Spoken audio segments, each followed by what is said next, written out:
नमस्कार, मी पंजाब डक मराठवाडा आणि विदर्भातल्या शेतकऱ्याला सांगू इच्छितो की काही जणांचे मूग काढणं चालू आहे, उडीद काढणं चालू आहे। तुम्ही काय करा, 13 सप्टेंबर पर्यंत तुमचे उडीद मूग काढून घ्या। कारण की 13 सप्टेंबर पासून काय होणार आहे, पूर्व विदर्भाकडून पावसाला सुरुवात होणार आहे। 13 सप्टेंबरला नागपूर यवतमाळकडे पाऊस, नांदेडकडे असणार आहे। 14ला तो पाऊस मराठवाड्यात येणार आहे। 15ला आणखीन पुढे सरकणार आहे। 16ला संपूर्ण महाराष्ट्र व्यापून टाकणार आहे। म्हणून हे अंदाज लक्षात येतात। म्हणजे सांगायचं झालं तर राज्यात जवळपास 13 सप्टेंबर पासून ते 17 सप्टेंबरच्या दरम्यान दररोज वेगवेगळ्या भागात चांगला पाऊस पडणार आहे आणि जे भाग वंचित राहिला त्या भागामध्ये देखील पाऊस राहणार आहे। म्हणून ही खास करून आनंदाची बातमी। त्याच्यानंतर अहिल्यानगर भागामध्ये काय झालं की कोपरगाव झालं, राहता झालं, शिर्डी झालं, टाकळी ढोकेश्वर झालं, पुन्हा बेलपिंपळगाव झालं, या पट्ट्या बालम टाकळी या पट्ट्यामध्ये काय झालं, पाऊसच पडलेला नाही। तर ह्या पट्ट्यातल्या सर्व शेतकऱ्याला आनंदाची बातमी, 13 सप्टेंबर ते 18 सप्टेंबर मध्ये तुमच्याकडे जोराचा पाऊस पडणार आहे, ओढे नाले वाहणारा पाऊस पडणार आहे। म्हणून हा अंदाज तुम्ही लक्षात घ्यायचा। हा पाऊस तुम्हाला सांगायचं झालं तर नेमका कसा पडणार आहे, तर सुरुवातीला काय होणार आहे, 13 सप्टेंबरला म्हणजे इकडं तेलंगणाकडे पाऊस सुरू होणार आहे। 13 सप्टेंबरला तेलंगणा, नांदेड जिल्हा, त्याच्यानंतर यवतमाळ जिल्हा, चंद्रपूर जिल्हा ह्या पट्ट्यामध्ये पाऊस सुरू होणार। म्हणजे सांगायचं झालं तर 13 तारखेला पूर्व विदर्भाकडे पाऊस सुरू होणार आहे। त्याच्यानंतर ते पाऊस काय होणार, 13 सप्टेंबरच्या रात्रीच्याला परत पश्चिमी विदर्भाकडे येणार आहे। मग पश्चिमी विदर्भाकडे तुम्हाला सांगायचं झालं तर अकोला जिल्हा, अमरावती जिल्हा, बुलढाणा जिल्हा, हिंगोली जिल्हा, वाशिम जिल्हा ह्या पट्ट्यामध्ये काय होणार आहे, 13 तारखेच्या रात्रीपासून ते 18 तारखेच्या दरम्यान परत ह्या इकडल्या भागामध्ये पाऊस येणार आहे। त्याच्यानंतर ते नांदेड जिल्हा, त्याच्यानंतर परभणी जिल्हा, त्याच्यानंतर लातूर जिल्हा, बीड जिल्हा, जालना जिल्हा, संभाजीनगर, धाराशिव जिल्हा, सोलापूर जिल्हा ह्या पट्ट्यात काय होणार आहे, म्हणजे 13 ते 18च्या दरम्यान जोराचा पाऊस पडणार आहे। म्हणून हा अंदाज लक्षात यायचा। त्याच्यानंतर काय होणार आहे, सातारा, सांगली, सोलापूर, कोल्हापूर तिकडे पण पश्चिम महाराष्ट्राकडे काय होणार आहे, 13 तारखेच्या रात्रीच्याला म्हणजे काही ठिकाणी 14ला पाऊस सुरू आहे। म्हणजे 13 तारखेला रात्रीच्याला काय होणार, पाऊस चांगला सुरू होणार आहे पश्चिम महाराष्ट्राकडे। म्हणून हे अंदाज लक्षात यायचा। त्याच्यानंतर उत्तर महाराष्ट्राकडे काय होणार आहे, 14 सप्टेंबरला पाऊस होणार आहे। नंदुरबार जिल्हा, धुळे जिल्हा, जळगाव जिल्हा, नाशिक जिल्हा ह्या पट्ट्यामध्ये काय होणार, 14 ते 18च्या दरम्यान उत्तर महाराष्ट्राकडे देखील पाऊस पडणार आहे। म्हणून हा अंदाज लक्षात यायचा। पण सांगायचं झालं तर 13 सप्टेंबर ते 17 सप्टेंबरचा जास्त पाऊस कोणत्या पट्ट्यात कोणत्या जिल्ह्याला होणार आहे, सुरुवातीला सांगतो तेलंगणाकडे खूप पडणार आहे। तेलंगणाकडे जास्त पडत असल्यामुळे नांदेडला जास्त पडणार आहे।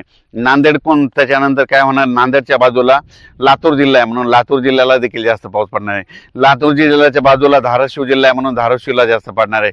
धाराशिवच्या बाजूला सोलापूर जिल्हा म्हणून तिकडे देखील पडणार आहे। त्याच्यानंतर काय होणार आहे, इकडे परभणी जिल्ह्यात देखील पडणार आहे। हे पाऊस पुन्हा बीड जिल्ह्यात पडणार आहे। त्याच्यानंतर हे पाऊस अहिल्यानगर कडे जाणार आहे। त्याच्यानंतर जालना जिल्ह्यात देखील पडणार आहे। त्याच्यानंतर हे पाऊस सांगायचं झालं तर परत काय होणार आहे, इकडं नाशिककडे जाणार आहे। पुन्हा नाशिककडे देखील खूप पाऊस पडणार आहे। म्हणजे सांगायचं झालं तर ह्या पट्ट्यामध्ये असाच पाऊस काय होणार आहे। आता हे सगळ्यात महत्वाचं, हे परतीचा पाऊस आहे। परतीचा पाऊस असा असतो की ज्या भागात अद्यापही पडला नाही त्या भागाला मात्र जीवदान ठरलेला पाऊस राहतो। म्हणून परतीचा पाऊस कुठं होतो तर तुम्ही पाहू शकता, आतापर्यंत ह्या बीड जिल्ह्यामध्ये आपलं अहिल्या नेवासा तालुक्यामधलं हे गाव आहे लाडजवळगाव, या ठिकाणी इतका पाऊस झाला, फक्त पिकं झोपला असाच पाऊस पडलेला। पण यांना बघा आणखी तळ्यामध्ये पाणी नाही। तर हे परतीच्या पावसामध्ये या बीड जिल्ह्यातल्या जिथं जिथं वंचित राहिलेले त्या भागात पाऊस पडणार आहे। म्हणून बीड जिल्ह्यातल्या, अहिल्यानगर जिल्ह्यातल्या शेतकऱ्यांनी हा अंदाज लक्षायचा। आणि हे जे मी जे उभं आहे ते काय, नेमकं अहिल्यानगर जिल्हा आणि बीड जिल्ह्याच्या बॉन्ड उभा आहे। म्हणून तुम्हाला एक सांगू इच्छितो की ही परिस्थिती आहे। आणि या ठिकाणी विहिरीच्या पूजनाचा कार्यक्रम शेतकऱ्यांनी ठेवला होता। शेतकरी जमले, तिथून सगळ्या शेतकऱ्याला अंदाज दिला। आणि परत एक राज्यात सांगतो की राज्यात सांगायचं झालं तर हा परतीचा पाऊस आहे 13 सप्टेंबर पासून ते आता म्हणजे तसं तर 11, 12, 13ला थोडा काही भागात पाऊस सुरू झाणार आहे। पण काय असं की पाऊस सगळीकडे कुठं कधी सुरू होतो, म्हणून त्याच्यामुळे तारीख 13 सप्टेंबर पर्यंत शेतकऱ्यांनी ज्यांचं उडीद काढायचं असेल तर उडीद काढून घ्या, मूग काढायचं तर काढून घ्या। कारण की 14 पासून ते 18च्या दरम्यान राज्यात दररोज वेगवेगळ्या भागात पाऊस पडणार आहे। म्हणून हा अंदाज लक्षात घ्यायचा। 6, 7, 8, 9 पर्यंत राज्यात काय होणार आहे म्हणजे विदर्भ मराठवाड्यामध्ये काय होणार, तुरळक ठिकाणी पावसाच्या सरी चालूच राहणार आहे. संपूर्ण महाराष्ट्राला एकदम असा पाऊस बंद काही पडणार नाही, म्हणून हे खास करून लक्षात द्यायचं.